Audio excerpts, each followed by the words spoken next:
With Vince McMahon now gone from the WWE, Triple H has taken full control of creative, and things have become turbulent. The once glowing reputation he earned from his time running NXT is now being questioned, especially considering he often received more credit than he actually deserved, as he had a strong booking partner behind the scenes. Now that he is solely responsible for Raw and SmackDown, there is no longer a scapegoat. He can no longer blame Vince anymore for poor booking decisions. With fans growing increasingly vocal about his mishandling of certain talents and the apparent burials that have followed, let us take a closer look at the many times Triple H has buried talent, both during his in-ring career and also now as head of WWE's creative. Arguably, his most infamous burial took place at WrestleMania 19 against Booker T. In 2003, WWE had the perfect story. Booker T, a 5-time WCW champion who fought his way to the top despite every stereotype and roadblock in the business, was finally getting his moment on the biggest stage of them all, WrestleMania. The build-up was heavy, emotional, and borderline uncomfortable. Triple H, the World Heavyweight Champion at the time, cut promos that blurred the line between storyline, arrogance, and real-life prejudice. He reminded Booker T of people like him and mocked his past in jail and WCW. Naturally, fans assumed this was the ultimate redemption arc for Booker T. However, despite being able to conquer the system, win the title, and shut down Triple H once and for all, that eventually did not come. At WrestleMania 19, Triple H beat Booker T clean after hitting a pedigree on him and then waiting nearly 30 seconds before making the pin. Just like that, the story entirely collapsed. Booker T never fully recovered. He didn't get another serious world title push for years. Fans still talk about it as one of the most tone-deaf booking decisions in WWE history and a prime example of Triple H's massive ego.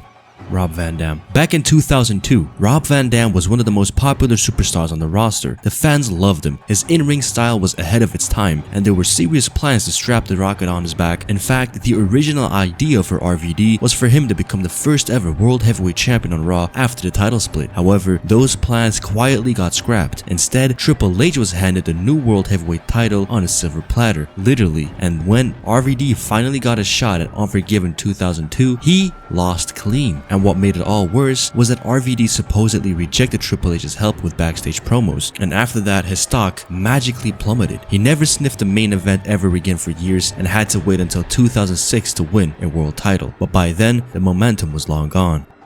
Goldberg.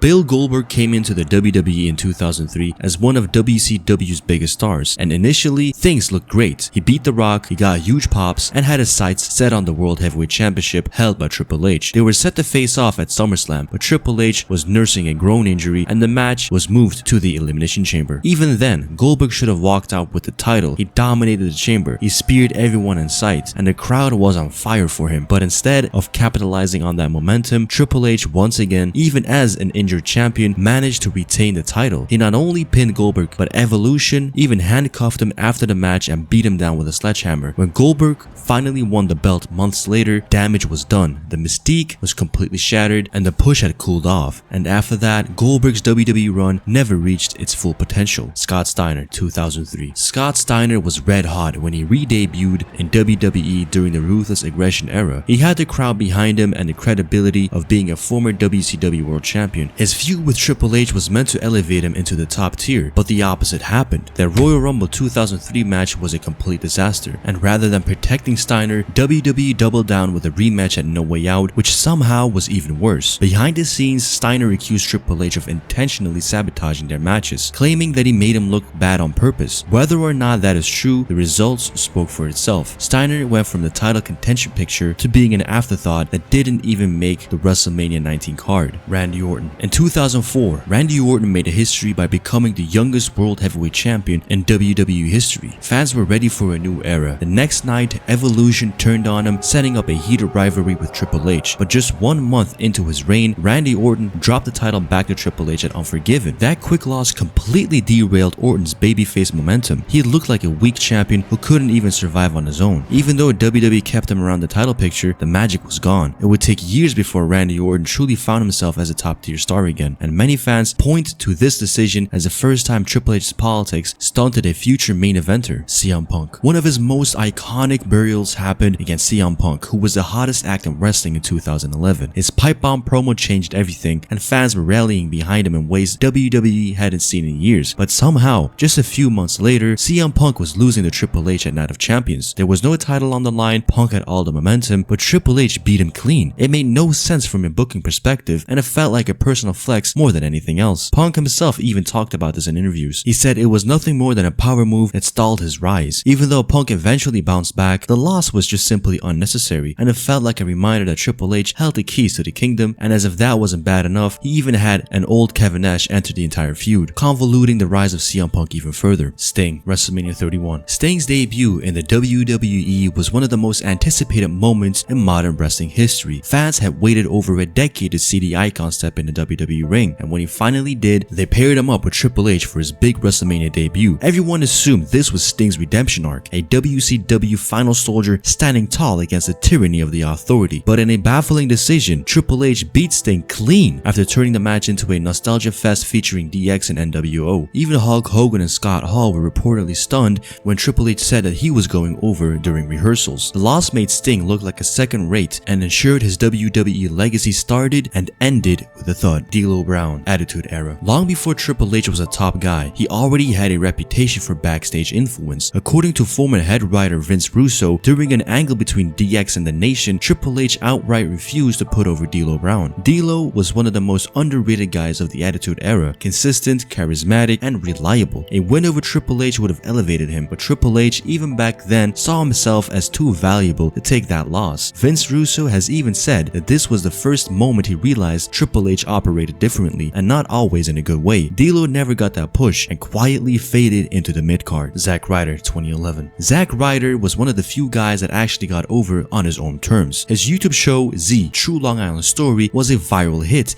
and fans loved him. WWE finally leaned into the momentum and gave him some shine, but it did not last. In a random segment, Triple H pedigreed Ryder for no reason. No storyline, no payoff, just Triple H asserting his dominance on the very platform Ryder used to build up his career. It wasn't a match, it was simply a message. After that, Ryder's momentum faded and he quickly relegated to comedy bits. One pedigree was all it took. Let us now take a closer look at all of the burials that he has had as the head of creative. Starting with Jey Uso. Despite being one of the only wrestlers who naturally got over with the fans, Jey Uso's singles run has been filled with constant disrespect and burials. His biggest accomplishment seemingly did not last too long. It started all when Jey Uso finally captured his first singles gold and became the WWE Intercontinental Champion. As much as the fans loved it, Triple H suddenly halted his push and had him lose his title only after 28 days of being a champion. He would quickly bounce back, however, and shockingly beat John Cena at the 2025 Royal Rumble, winning the match. Jey Uso was supposed to go into the main event of WrestleMania Night 1 against a champion of his own choosing, but since Triple H didn't see Jey Uso as a real main eventer, he had to default back to Roman Reigns, and he forced Jey Uso to be the opener against Gunther at WrestleMania 41. Nonetheless, after a heroic build-up to WrestleMania 41, Jey Uso finally got the victory over his tormentor Gunther, and he became the World Heavyweight Champion. This title run also seemingly got halted for no reason, as he never got to have a proper one-on-one match to defend his world title, as each match was filled with run-ins from guys who were higher on the card than him despite being the champion. To put the icing on the cake, he suddenly lost his title to Gunther in their first rematch on an episode of Monday Night Raw. It all made it worse knowing that they pulled the title away from Jey because they wanted Gunther to wrestle Bill Goldberg, who was 58 years at the time, in his final wrestling match. Since losing the belt, Jey hasn't had his own promo segments or proper one-on-one matches where he actually won. He had a match against Cody Rhodes in the King of the Ring tournament, but he ended up losing that one as well clean to Cody, and he was downgraded back to the tag divisions by aiding Roman Reigns in his return. The Hurt Business. When Triple H took over WWE Creative in 2022, fans were hopeful. One of the most anticipated revivals was the Hurt Business, a faction that had become one of the best things going during the pandemic era under MVP's leadership. Bobby Lashley was a dominant WWE champion. Cedric Alexander and Shelton Benjamin held the Raw tag team titles, and MVP held everything together as the mouthpiece. Fans were ready for them to pick up where they left off, but instead of being rebuilt, the group was quietly dismantled. Cedric and Shelton were kept off TV or jobbed out. MVP publicly confirmed in interviews that he was told to tell his group to go across the street, a euphemism for working at AEW. Shelton was released, Cedric floated around doing nothing, nothing, and Lashley, once a centerpiece of Raw, became directionless. This wasn't just a missed opportunity, it was an active burial of one of the WWE's strongest acts in recent memory. Not a great way to start your career as head of creative. Bray Wyatt. Bray's long-awaited return at Extreme Rules 2022 was treated like the second coming. The QR codes, the cryptic vignettes, the buzz, it was pure electricity. But then, nothing. He cut a few promos, had a weak feud with LA Knight that led to a disastrous pitch black match, and he disappeared again. Creative reportedly had no idea what to do with him. Despite being one of the most imaginative minds in wrestling, Triple H's regime failed to harness any of it. Even before Bray's tragic passing, his return already fizzled out. No creative vision, no meaningful story, just a flatlining of one of WWE's most compelling characters. To make matters worse, they gave his blood brother, Bo Dallas, the character of Uncle Howdy, and they rebuilt the Wyatt Six and the Wyatt family, but as it currently all stands, that faction seems directionless, meaningless, and a cheap copy of whatever Bray Wyatt was able to build rather than a tribute to him. Johnny Gargano. After becoming a beloved figure in NXT under Triple H, fans were hopeful for Gargano to return in 2022, but instead of capitalizing on that momentum, he was saddled with comedy segments, a watered-down character, and meaningless tag team matches. The Gargano wrestling that had main evented takeovers was gone. In his place, a guy who couldn't get a consistent reaction from crowds. Despite being tailor-made for Triple H's style, Johnny was treated like a job guy. His reunion with DIY didn't carry any real weight, and eventually, he was just another guy on the roster, forgotten in the shuffle. Tommaso Ciampa was one of Triple H's biggest NXT stars, a two-time NXT champion known for his intense promos, gritty in-ring style, and deep connection with the fans. When Triple H took over WWE Creative, many expected Ciampa to get a strong main roster push. Instead, after returning from his injury, Ciampa was mostly used as The Miz, his silent reinforcer, with almost no promos or meaningful storylines. This was a huge step down for the former top NXT talent. When he reunited with Johnny Gargano as DIY, the team was poorly booked, given little screen time, and involved in forgettable matches instead of high-profile feuds. Ciampa was rarely featured in singles competition and never got close to a title contention again. Even in matches he did have, he was booked to lose or put over other wrestlers. For example, his matches against mid-card talent never felt like big opportunities to re-establish him. Despite being a key part of NXT's success and having a strong bond with Triple H, Ciampa largely got ignored creatively. Injuries didn't help him, but the main issue was a lack of faith from creative. Triple H seemed to prioritize other stars, leaving Ciampa in the shuffle and effectively buried. The Street Profits. There was real buzz around Montez for becoming a breakout star. Fans compared him to The Rock. He had charisma, athleticism, and natural crowd connection, and yet the Profits were kept together, then split from the tag scene, then brought back with Bobby Lashley, and then dropped once again. Despite teasing a heel turn and alignment with Bobby Lashley, nothing came of it. The trio essentially became an afterthought. Montez's momentum evaporated quickly, and the Profits, once one of the most exciting acts of the company, now became an act without a purpose. LA Knight. Despite getting over with the fans entirely on his own, LA Knight was consistently overlooked. He was kept off TV during key periods, given minimal promo time despite his strength on the mic, and he was even not booked for WrestleMania 39. Fans begged him for a push, chanting his name during unrelated matches, but even that was not enough, and when he finally did get his momentum, Triple H kept him far away from the main event scene, and a year later from WrestleMania 39, he finally got the opportunity and he went into WrestleMania as the United States Champion. Unfortunately, he had to job out to Jacob Fatu, and ever since he lost that title, he never got his momentum back, and he's been consistently pushed down the card and used as nothing more than a filler segment for when the big stars come around. So even that United States Championship felt more like a punishment rather than a reward, and there is no indication that he will ever challenge for the World Heavyweight Championship. Karrion Kross, arguably his biggest flop yet. When Karrion Kross returned under Triple H, it was framed as a redemption arc. After his disastrous main roster run under Vince McMahon, who had him come out with helmets and suspenders, fans were hopeful he'd get a proper push this time, but that never came. Despite the mystique, the entrance, and Scarlett by his side, Kross was booked into irrelevance. He lost feud after feud to Drew McIntyre, to Rey Mysterio, to AJ Styles. Each time, fans hoped it was just a slow build, but no build ever came. He became one of Triple H's biggest missed opportunities, and when he finally got another shot at relevancy, when the whole push Kross narrative started to take place online and he became a top merch seller for the WWE, instead of capitalizing on the opportunity, Triple H made Kross look weak against a lower card talent like Sami Zayn, and he had him lose to one haluva kick. Fans couldn't understand why this happened again, and this was another prime example of Triple H simply not wanting to waste time into building a new star and relying on his old talent to carry his shows. The Miz. The Miz may not be everyone's favorite, but there is no denying that he has been one of the WWE's most most reliable performance. Under Triple H, he became a glorified clown, used only to put over other talent and meaningless matches or comedy segments. He was even humiliated by celebrities like Logan Paul and Bad Bunny, rarely getting any wins and becoming the butt of the joke every week. Instead of being respected as a two-time world champion, The Miz was treated like the company's go-to punching bag. Austin Theory. Theory was once viewed as a future main eventer, even being handpicked by Vince McMahon himself, but under Triple H, his entire character was overhauled, and not in a good way. He lost the Money in the Bank briefcase in a comedic fashion, had his cocky heel persona stripped away, and he became just another mid-card guy holding the United States talent. Even with the gold around his waist, fans did not care, and neither did creative. After that, he faded as far as into the background as he could, and by 2025, most people forgot he was even considered the future, let alone beating somebody like John Cena. Alexa Bliss. Alexa Bliss was one of WWE's most recognizable women, multiple-time champion, crossover appeal, and strong merch sales. But after Bray Wyatt returned, she was tossed back into a half-hearted supernatural gimmick that led nowhere, and then she disappeared. And after nearly 2 years, she finally came back to lose almost every single singles match she's had, and now being pushed down into the tag divisions. A complete waste of a name in the female division that could definitely use somebody of her stature. Charlotte Flair. Even Charlotte Flair, the golden child of WWE, wasn't immune under Triple H. Her returns became increasingly abrupt and unfulfilling. She'd come back, win a title, drop it quickly, and then disappear again. Fans no longer knew what to make of her character. There was no depth and no consistency. And so when she came back to wrestle against Tiffany Stratton after winning the Royal Rumble, fans were just left scratching their heads as she went into the match against Tiffany Stratton just to lose. And a year prior, she already lost the title to Rhea Ripley herself. So having back-to-back big profile losses after returning big time, she's now downgraded back to the tag divisions alongside Alexa Bliss. Triple H's vision for the female division clearly did not have her in mind in long-term storytelling. Gunther. Despite being booked as his favorite wrestler on the current roster and his proclaimed future for the business, Gunther had an incredible intercontinental title reign, a record-breaking and dominant performance week after week, and suddenly he dropped the belt to Sami Zayn on the grandest stages of them all when it mattered the most, and after that,